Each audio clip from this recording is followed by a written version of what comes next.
Thanks a lot, and thanks to everyone who organized this really important initiative. It couldn't have come any sooner.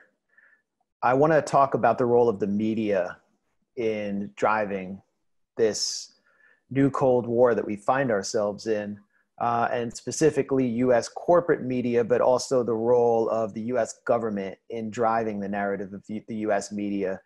And it was really ironic this week to see, as the Chinese consulate was forcibly closed by the US government in Houston without any apparent provocation, any incident at least to provoke it, Senator Marco Rubio, who heads the de facto anti-China commission within Congress, the Executive Commission on China, declare his justification for closing the consulate, which was that it was a base of spying. This is always the seeming justification these days. And I found it ironic considering not only the dearth of evidence for this claim, but what had recently been revealed about the protests in Hong Kong since the passage of the national security law. It's been revealed that the US Agency for Global Media, which oversees Radio Free Asia and the Voice of America, the main US government broadcasting agencies abroad, had contributed $2 million to the protests, including supplying logistics and secure communications equipment through its open source initiative to protesters. And as we know, these were not exactly peaceful protests. In many cases, they made what's happening in Portland look like a Shriners parade. $2 million from the US media organization to destabilize Chinese territory. Can we imagine the US response if Xinhua or CGTN was supplying communications equipment and money, direct money, rapid payouts, as the US did to protesters, so-called Antifa protesters in Portland? It would be the biggest escalation we've seen of US-China relations in decades, probably since the Korean War, and the way the US would react. But this is exactly what the US did in Hong Kong. We've recently seen protest leaders of these supposedly organic grassroots protests like Nathan Lau and Joshua Wong hanging out with Mike Pompeo as they go into exile and begin to lead growing anti-China lobby from London to Washington. And what we did at the Grayzone as soon as these protests broke out was to expose these relationships between the US government and the protest leaders. This is consistent with our work throughout the years to really probe the micro socio-political relationship between the US and opposition groups in countries where the US seeks regime change. And someone who's been really helpful in this effort with regard to the new Cold War on China is Ajit Singh, who's helped organize this discussion.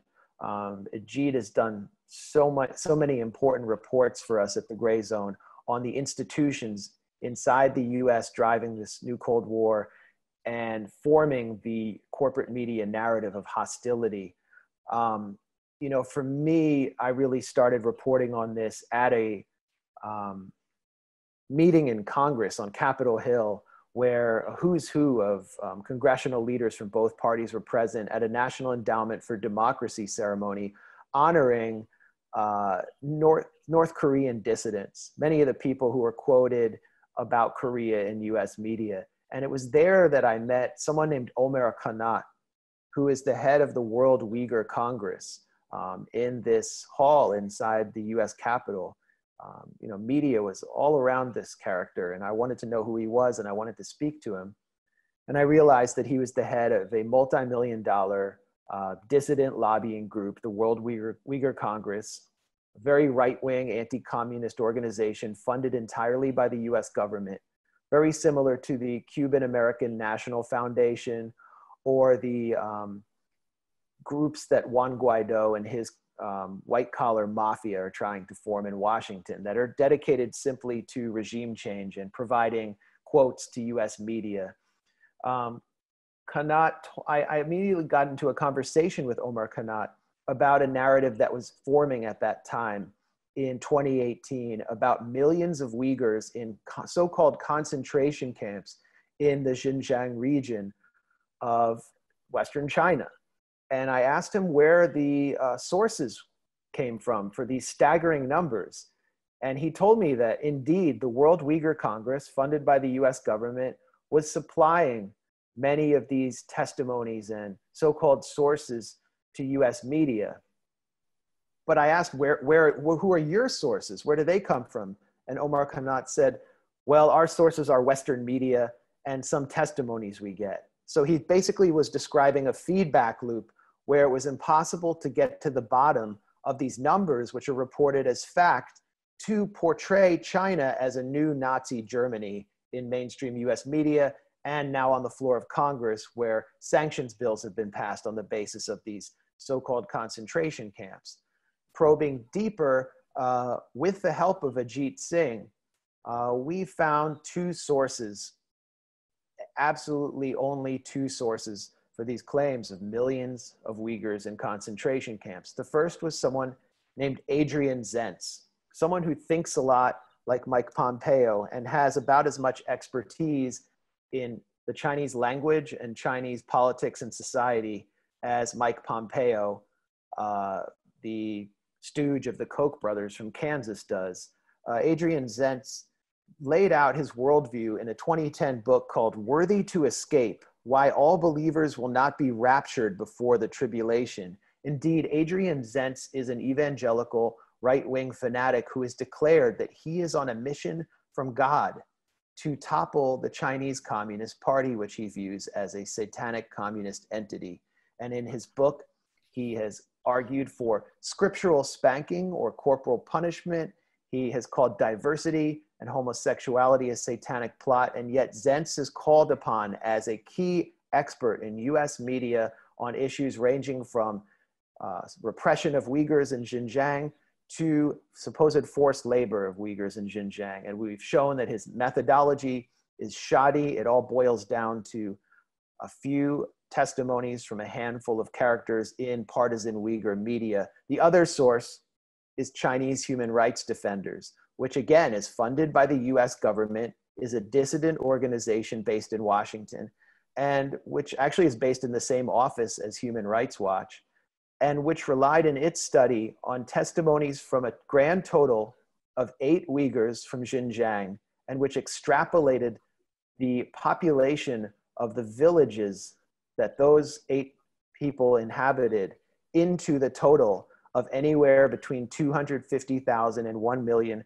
Uyghurs in concentration camps. So the point here is that when you look at these numbers and you go to the source, there's no there. We need to have more evidence.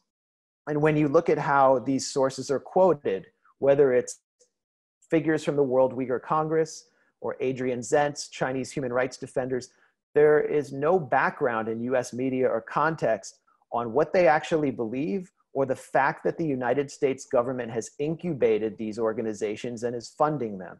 It's the same for the stories we constantly hear about forced labor in Xinjiang. The sources boil down to primarily the Australian Strategy and Policy Institute, which is funded by the US State Department, the British Foreign Office, and the arms industry, and the Center for Strategic and International Studies in Washington, which is funded by the same exact elements: the arms industry, the US State Department, and other foreign governments. CSIS. I'm sorry, Max. Could you just wind up very quickly now, because you're out of time? Sorry to interrupt. It's very important. Yeah. So, in closing, I just wanted to get some of these details out there. It's really dismaying for us at the Grayzone. We're a left-wing site, to see other left-wing media organizations like Jacobin, Democracy Now!, The Nation relay these US government astroturf claims. They are absolutely unquestioned in respectable liberal left media. And to question them actually crosses an invisible red line where you put your career as a journalist in the US today at risk in the name of trivialities like the truth and global cooperation. as Vijay Prashad previously mentioned, we are witnessing a hybrid war. And one of the key aspects of hybrid war is information warfare. Information warfare fundamentally corrupts journalism. It transforms correspondents and reporters into frontline soldiers in this hostile Cold War. And so while policies may shift, if executive power transfers to the Democrats in November and January, this hostile narrative and astroturfing will continue. So it's our job to provide the context and to provide an alternative to this hostile media narrative.